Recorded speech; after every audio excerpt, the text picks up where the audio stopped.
There are few things as heartbreaking for a fisherman or fisherwoman than to lose a big fish. Oh no!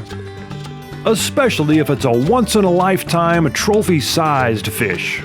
What's even more heartbreaking, however, is to lose that fish because you attached your terminal tackle to your line with a faulty or inferior knot. No! In this 5-part video series, I'll be sharing with you 5 trustworthy fishing knots that are fast and easy to tie, and that you can use for a wide variety of applications.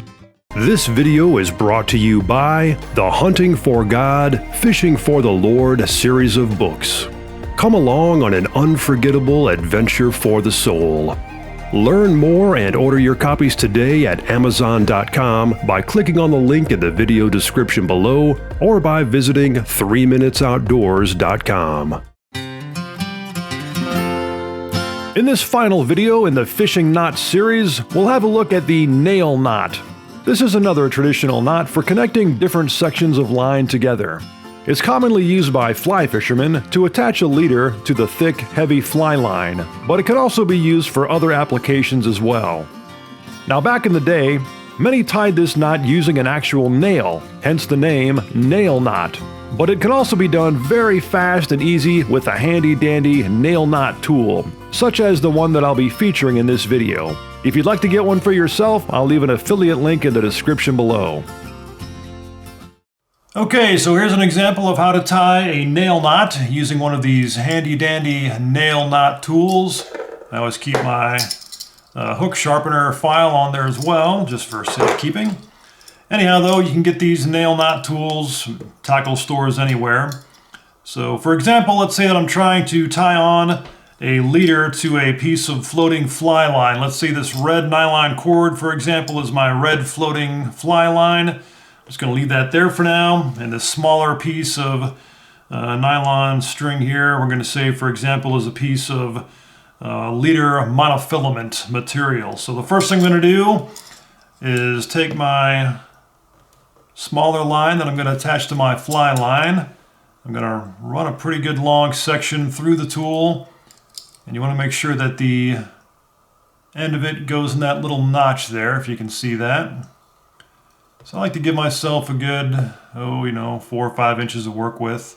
Once you got it run through the tool in such a fashion, make sure that's in that little notch there. You can use your thumb on this little plate right here to hold the whole thing in place. And then you want to make about 4 loops around the end of that tool.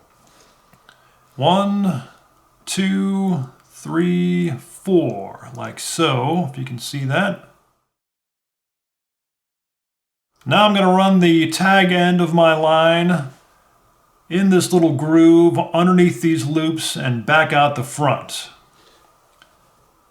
If I can do that, it's going to be kind of hard to see, but there we go. So hopefully you can see that. So I have run that line again in that groove underneath those loops, back out the front in that little notch there. Now, I'm going to kind of keep that tag out of the way. I'm going to get, for this example, our imaginary fly line. I'm going to put the butt end of that inside the tool underneath the knot. Okay, hopefully you can see here, if this is our fly line, I got the butt end of the fly line underneath that knot we just made with the tool. And like so. Now, I'm going to secure the end of that fly line on that same little plate with my thumb to hold it tight. I'm going to secure this end, and then this is kind of the tricky part. You want to grab the butt end of your leader and fairly quickly slide this whole knot off the tool and pull it tight at the same time. So we're just going to kind of go whoosh, like that. Kind of cinch it all up.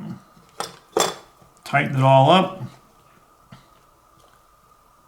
And bingo.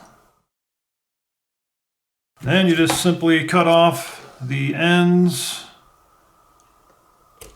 close as you can get them. I usually give myself a little bit of extra room on my fly line so this knot has a little more surface to grab in the event of a serious fish fight, if it starts, kind of sliding around, coming loose.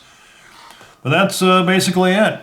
So once you get that knot in place and all really good and tightened up, trimmed back, you're ready to roll. So there you have it, my friends. That's a demonstration of how to tie the nail knot. I hope you've enjoyed this video series and that you'll be able to make use of all the different fishing knots that we looked at. And if you'd like to see lots more videos like this one, be sure to subscribe to this channel. And check out the 3 Minutes Outdoors website at 3minutesoutdoors.com.